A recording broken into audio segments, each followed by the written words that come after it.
কাম মিন ফিআতিন কলিলাতিন গলাবাত ফিআতান কাসীরাতান বিইذনিল্লাহ। এই পৃথিবীতে এমন অনেক নজির আছে, অনেক ইতিহাস আছে যে অল্প সংখ্যক লোক বিশাল বাহিনীকে পরাজিত করে বিজয় লাভ করেছে। দরকার শুধু দৃঢ় মনোবলের, দরকার শুধু হিম্মতের। সবসময় ইসলামে একটা জিনিস খেয়াল রাখতে হবে যে সংখ্যা দিয়ে সফলতা নির্ধারিত হয় না, বরং সফলতা নির্ধারিত হয় সিনসিয়ারিটি দিয়ে।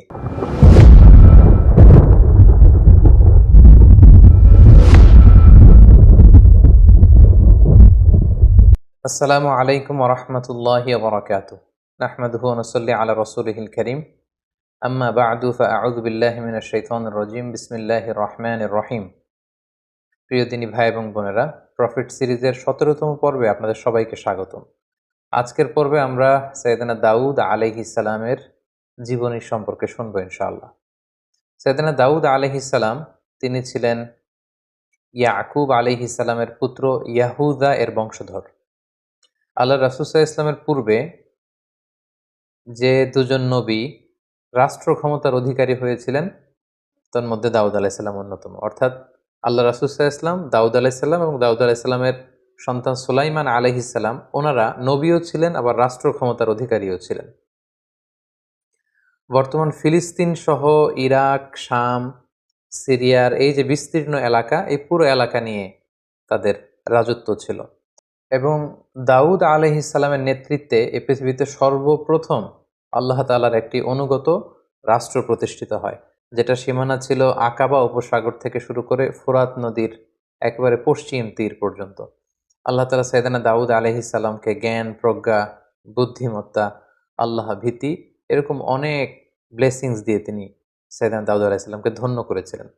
দাউদ আলাইহিস সালামকে বনি ইসরাইলের লোকেরা তাদের কিং বানিয়েছিল। তিনি নবীও ছিলেন, আবার এট দ্য সেম টাইম তিনি রাজাও ছিলেন।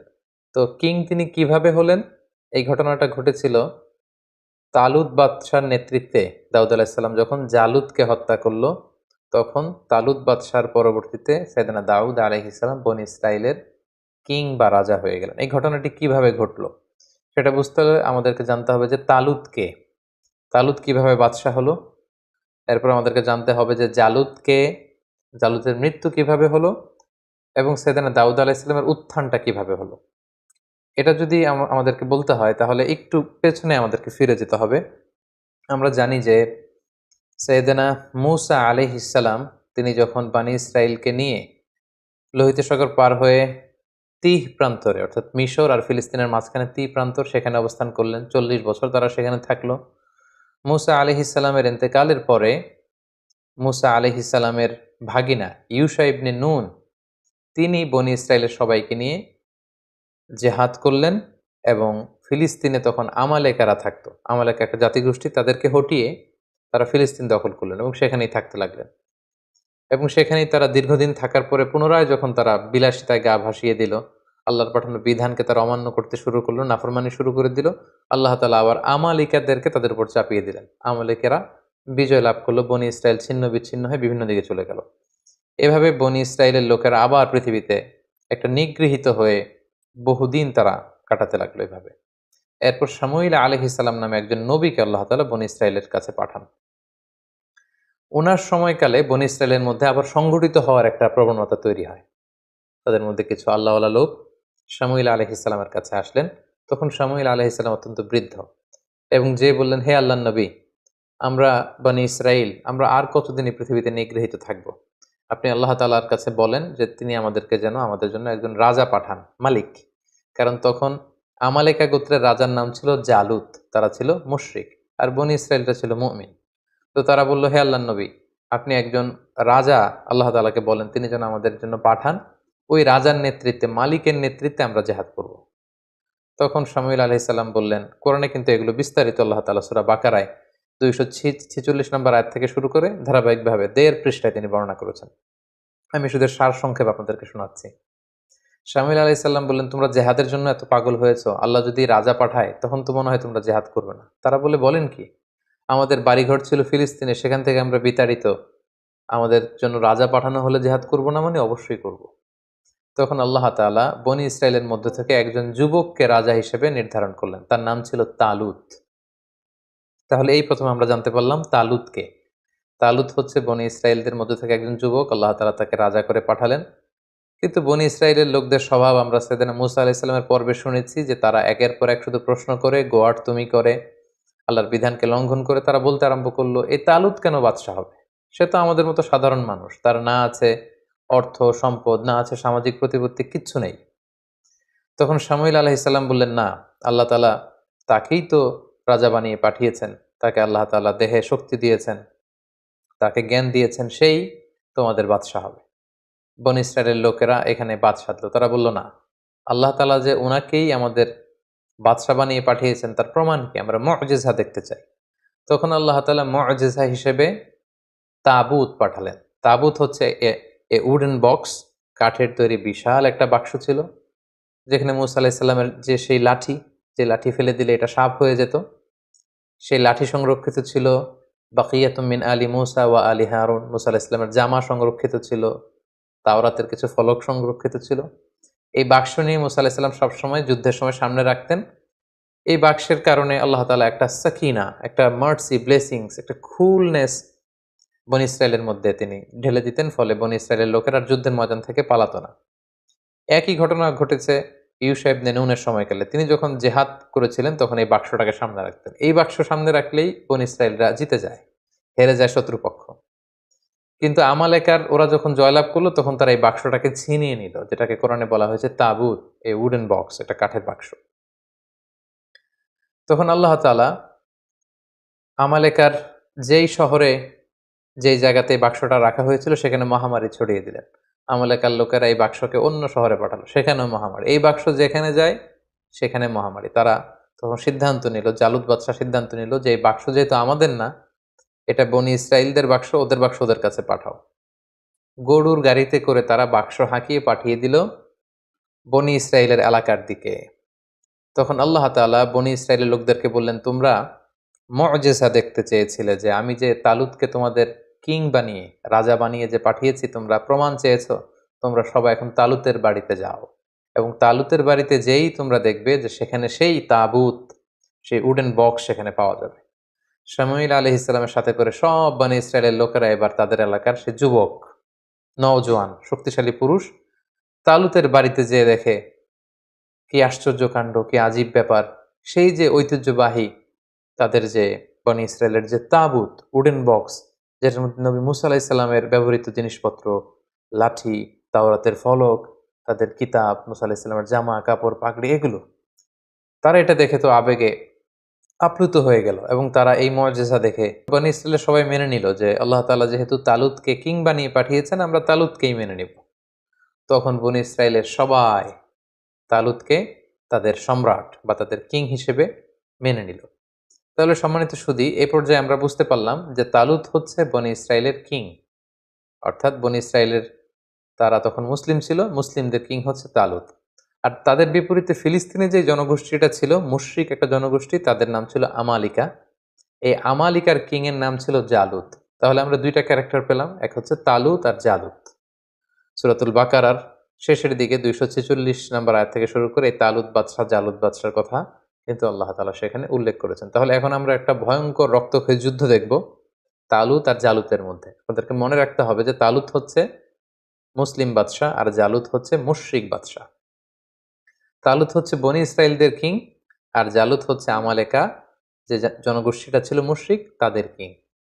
তালুত বাদশাহ তখন বনী ইসরায়েলের মুমিনদেরকে নিয়ে বিশাল বাহিনী নিয়ে, কোনো কোনো তাফসিরে এসেছে প্রায় 80,000 সৈন্য নিয়ে, তিনি তখন জর্ডান রিভার ক্রস করতে আরম্ভ করলেন। যেই জর্ডান রিভারের পশ্চিম দিকে এখন ওয়েস্ট ব্যাংক আছে, পশ্চিম তীর বলা হয়, এবং জর্ডান নদীর পশ্চিম পারে এই এলাকাটি অবস্থিত বলেই এটাকে ওয়েস্ট ব্যাংক বা পশ্চিম তীর, আদ-দিফা আল-গারবিয়া হিসেবে এটাকে নামকরণ করা হয়েছে। তো জর্ডান রিভার যখন তারা ক্রস করে শত্রু এলাকার দিকে যাচ্ছিলেন, তখন তালুত বাদশাহ বললেন, তোমাদের জন্য আমার ঘোষণা হলো, কেউ এই জর্ডান নদীর পানি পান করতে পারবে না, যতই তৃষ্ণার্ত হয়। এখান থেকে পানি পান করলে কিন্তু তোমরা যুদ্ধের ময়দানে হেরে যাবে।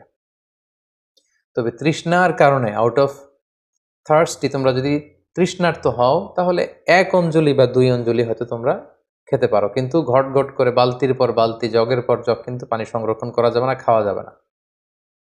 কিন্তু ওনার সাথে থাকা হাজার হাজার সৈন্য ফিতনায় পড়ে গেল, পরীক্ষায় পড়ে গেল। প্রচন্ড গরমে তাপ দাহে তৃষ্ণায় ওরা পানি খেতে শুরু করলো, ফলে কেউই আর ওই পারে যেতে পারলো না, অল্প কয়েক হাজার সৈন্য ছাড়া। এবার এই অল্প কয়েক হাজার সৈন্য নিয়েই মুসলিম বাদশাহ তালুত তিনি দাঁড়ালেন। তার বিপরীতে আমালেকার হাজার হাজার সৈন্যদের সামনে জালুত বাদশাহ দাঁড়িয়ে আছে হাতির উপর। এবার মুশরিকদের এই বিশাল ব্যাটালিয়ন দেখে মুসলিম বাদশাহ তালুতের যে কয়েক হাজার সৈনিক যারা জর্ডান নদী ক্রস করে আসতে পেরেছে, তারা বলতে আরম্ভ করলো, এত বিশাল বাহিনীর সামনে আমরা কি করে যুদ্ধ করব? তখন তালুত বললেন যে সংখ্যা দিয়ে মুমিনদের সফলতা নির্ধারিত হয় না, বরং কামিং ফিআতিন কলিলাতিন গলাবাত ফিআতান কাসীরাতান বিইذনিল্লাহ।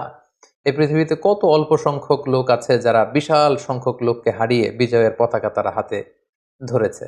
তোমাদের যদি হিম্মত থাকে, যদি মনোবল থাকে, তোমরা অবশ্যই জয়লাভ করবে। সেখানেও অনেক লোক যুদ্ধে অংশগ্রহণ করতে পারলো না।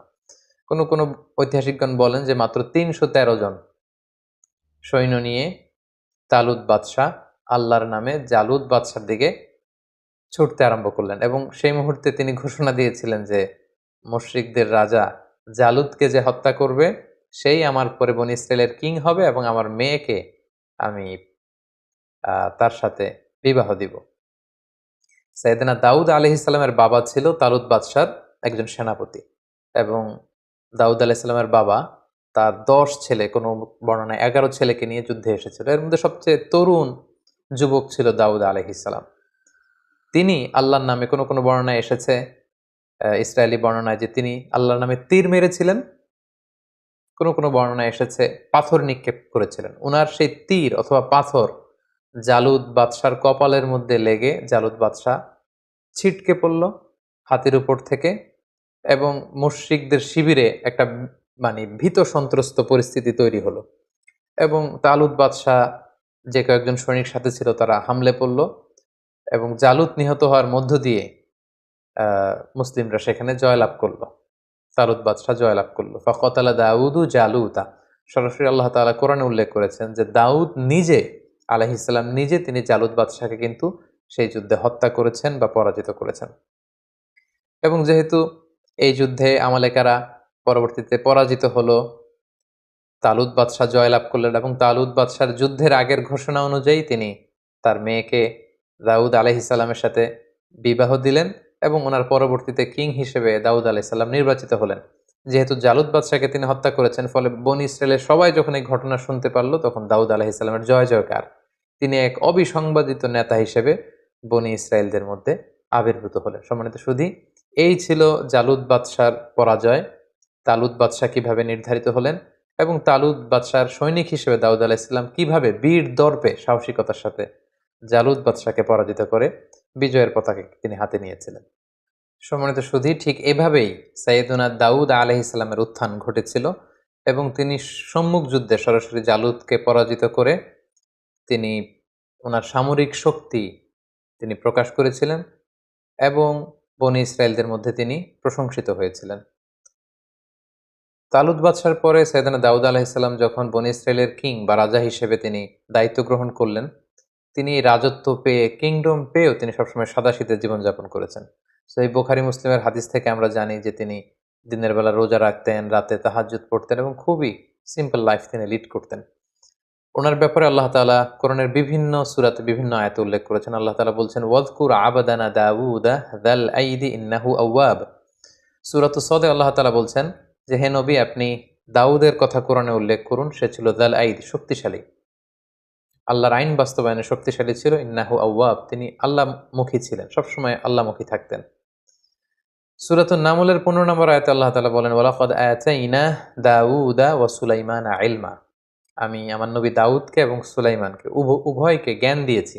I placed them with knowledge. সূরা সাবার 10 নম্বর আয়াতে আল্লাহ তাআলা বলেন, ওয়ালাকাদ আতাইনা দাউদা মিন্না ফাদলা। আমি দাউদকে আমার পক্ষ থেকে বিশেষ অনুগ্রহ আমি দান করেছি। সূরাতুস সাদের 20 নম্বর আয়াতে আল্লাহ তাআলা বলেন, ওয়া শাদাদনা মুলকা। আমি দাউদের কিংডম, সালতানাতকে মজবুত করেছি। ওয়া আতাইনাহুল হিকমা। আমি তাকে উইজডম দিয়েছি, প্রজ্ঞা দিয়েছি। ওয়া ফাসলাল খিতাব। আর তাকে আমি বিচার কার্যের ফায়সালা কি করে দিতে হয় সেই জ্ঞান আমি দান করেছি। সূরাতুস সদের ২৬ নম্বর আয়াতে আল্লাহ তাআলা ইরশাদ করছেন, ইয়া দাউদ ইন্না জাআলনাকা খলিফাতাম ফিল আরদ। হে দাউদ, আমি আমার বিশেষ অনুগ্রহে তোমাকে এই জামিনের খলিফা বানিয়েছি। তুমি হচ্ছে এই পৃথিবীর খলিফা। খলিফাতুল্লাহ ফিল আরদ, পৃথিবীতে আল্লাহর খলিফা। ফাহকুম বাইনান নাস বিল হক, মানুষের মাঝে সত্য সহকারে যথাযথভাবে তুমি বিচার কার্যের ফয়সালা করো। ওয়ালা তাত্তাবিউল হাওয়া, হে দাউদ তুমি প্রবৃত্তির অনুসরণ করো না। ফায়ুদিল্লাকা আন সাবিলিল্লাহ, প্রবৃত্তির অনুসরণ যদি করো তাহলে এই প্রবৃত্তির অনুসরণ তোমাকে আল্লাহর রাস্তা থেকে বিচ্যুত করে দিবে। এভাবে বিভিন্ন আয়াতে আল্লাহ তাআলা দাউদ আলাইহিস সালামের ব্যাপারে উল্লেখ করেছেন।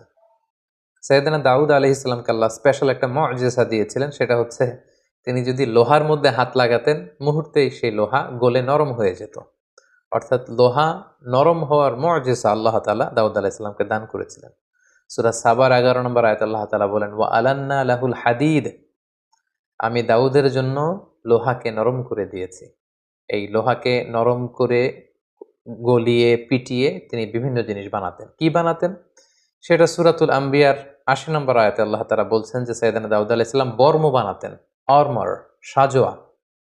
যুদ্ধের ক্ষেত্রে যুদ্ধের আক্রমণ থেকে, অ্যাটাক থেকে বাঁচার জন্য যোদ্ধারা যে যুদ্ধস্ত্রাণ পরে, লোহার তৈরি শেকলের বুনন দিয়ে তৈরি যে আর্মর পরে, সাজোয়া পরে, তিনি সেটা বানাতে পারতেন। আল্লাহ তাআলা বলছেন, ওয়া আল্লামনাহু সনাআতা লাবুসিল লাকুম, আমি দাউদকে কি করে যুদ্ধের পোশাক বর্ম বানাতে হয় সেটা শিখিয়েছি, লিতুহসিনাকুম মিন বাসিকুম, যাতে করে এই বর্ম পরার কারণে যুদ্ধের ময়দানে আঘাত থেকে তোমরা বাঁচতে পারো। সাইয়েদনা দাউদ আলাইহিস সালামের একটি বিশেষ গুণ ছিল যে তিনি নিজ হাতে উপার্জন করতেন। এত বড় রাজত্ব পেয়েও, এত বড় কিংডম পেয়েও কিন্তু তিনি সাদাসিধে জীবনযাপন করেছেন।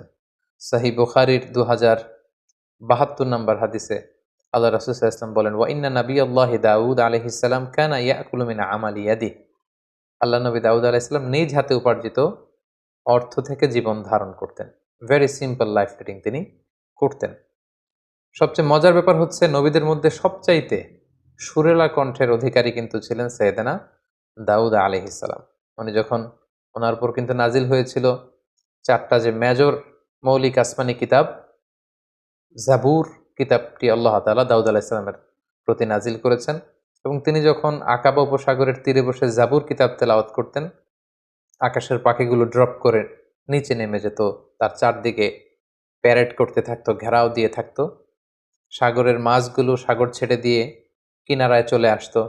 ওনার তাসবির সাথে সাথে পাহাড়গুলো, পাখিগুলো সবকিছু তাসবিহ পড়তে থাকতো। সুবহানাল্লাহি বিহামদি। আল্লাহ তাআলা সূরা নিসার 163 নম্বর আয়াতে বলছেন, ওয়া আতাইনা দাউদা জাবুরা, আমি দাউদকে জাবুর কিতাব দান করেছি।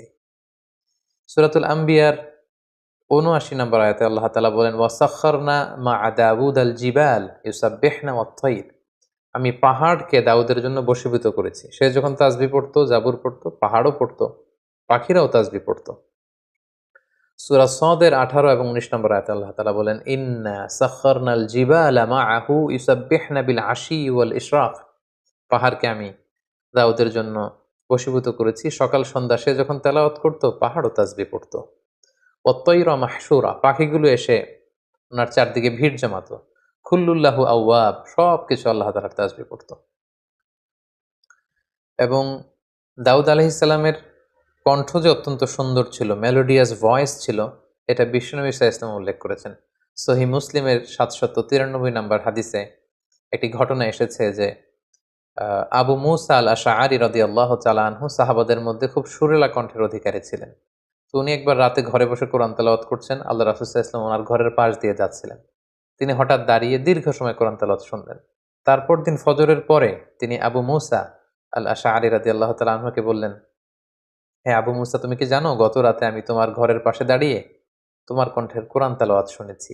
ইয়া আবা মুসা লাকাদ উতিতা মিজমারান মিন মাজামিরি আলি দাউদ, দাউদ আলাইহিস সালামের বংশে বা দাউদ আলাইহিস সালামের কণ্ঠে আল্লাহ যে সুরের ঝংকার দিয়েছেন, এই উম্মতের মধ্যে তোমার কণ্ঠে আল্লাহ তাআলা সেই সুরের ঝংকার ঢেলে দিয়েছে।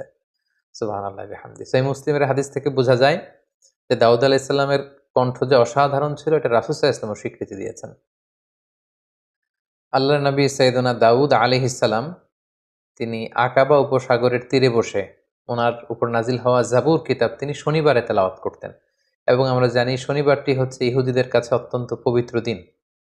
এজন্য সাইয়েদনা দাউদ আলাইহিসসালাম যখন শনিবারে জাবুর কিতাব তেলাওয়াত করতেন আকাবা উপসাগরের তীরে বসে, সাগরের মাছগুলো তখন এই তেলাওয়াত শুনবার জন্য তীরে চলে আসতো, সাগর ছেড়ে দিয়ে ডাঙ্গার কাছাকাছি চলে আসতো। এজন্য আল্লাহ তাআলা সে এলাকাতে ঘোষণা দিলেন যে শনিবারে মাছ ধরা নিষেধ, শনিবারে কেউ মাছ ধরতে পারবে না।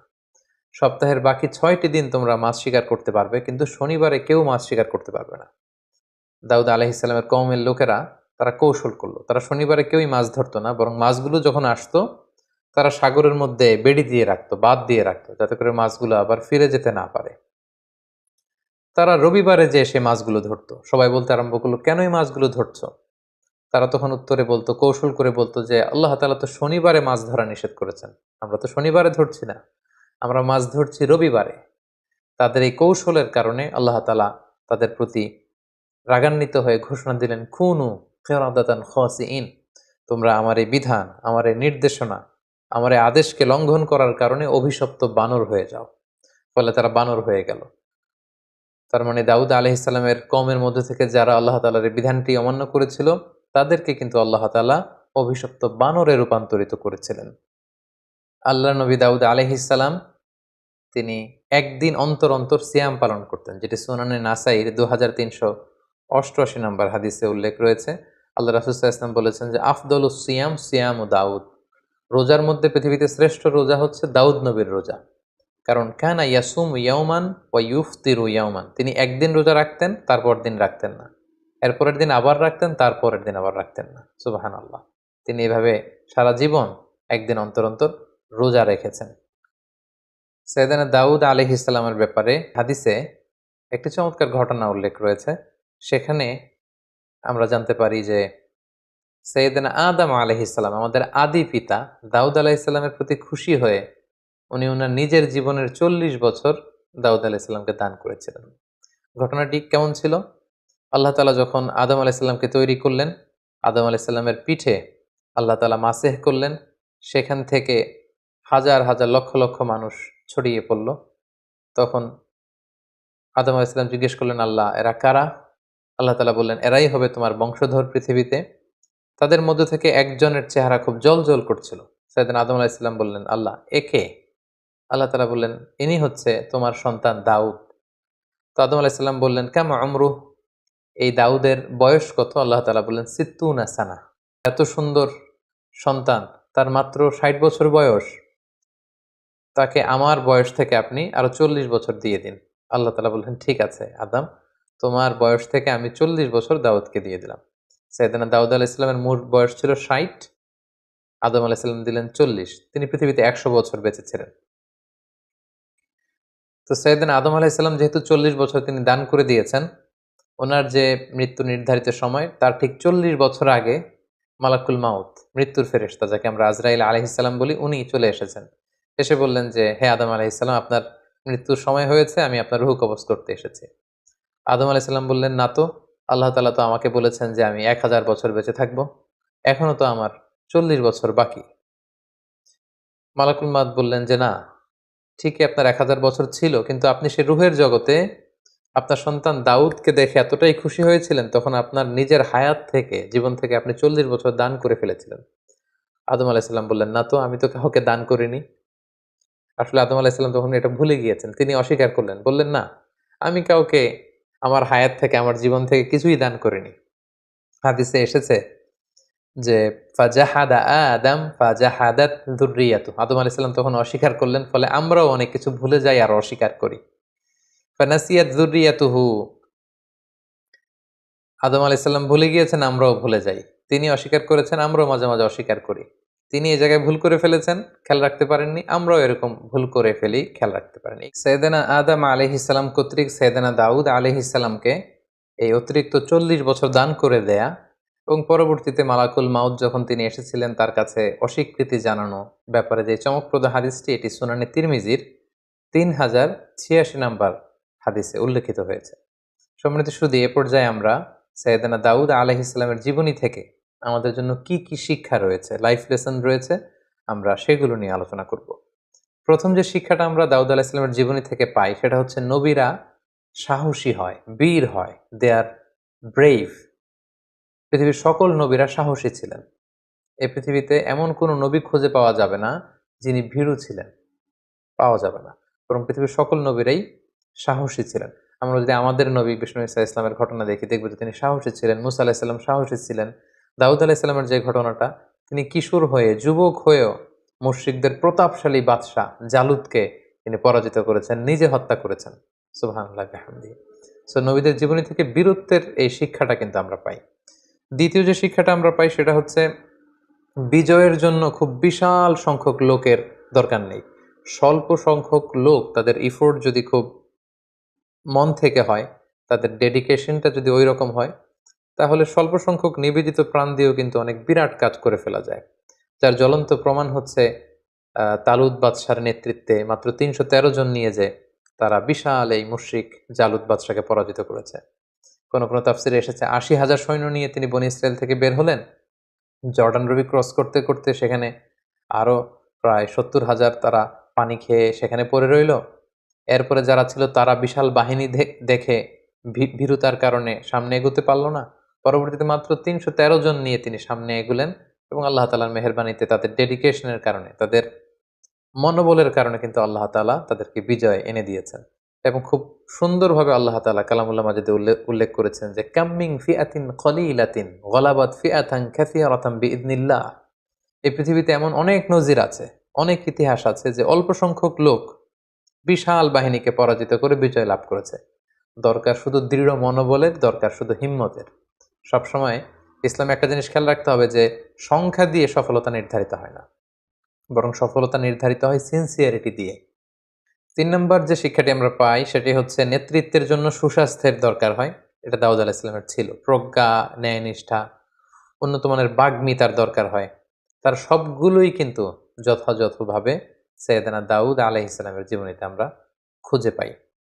৪ নম্বর যে শিক্ষাটা আমরা পাই যে, তিনি এই combined between revelation and kingdom.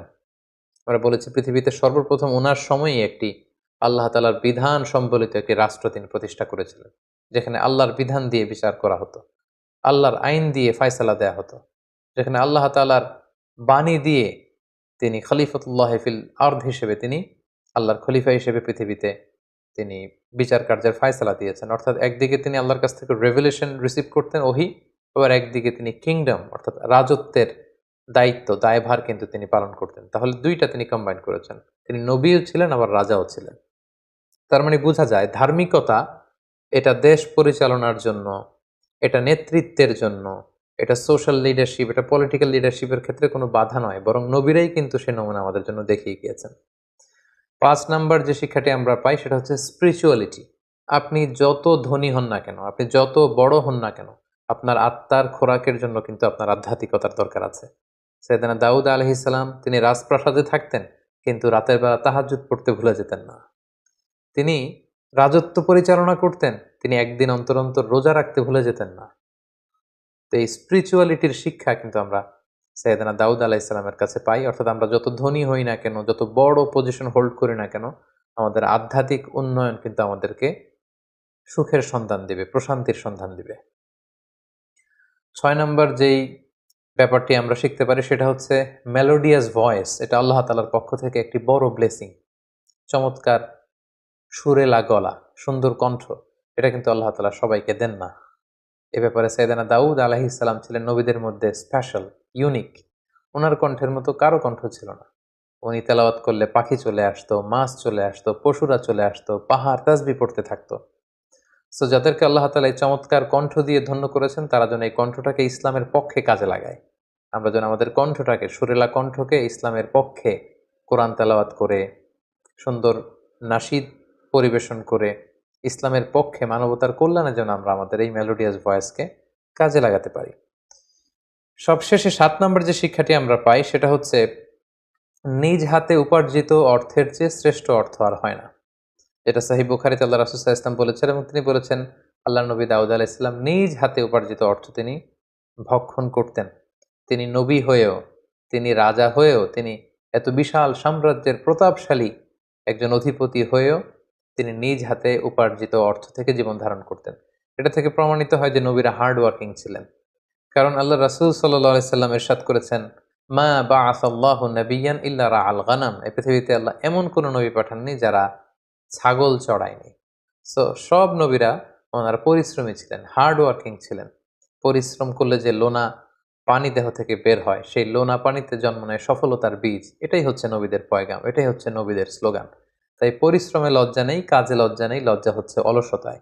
এই বিষয়গুলো কিন্তু আমরা সাইয়েদনা দাউদ আলাইহিস সালামের জীবনী থেকে শিখতে পারি।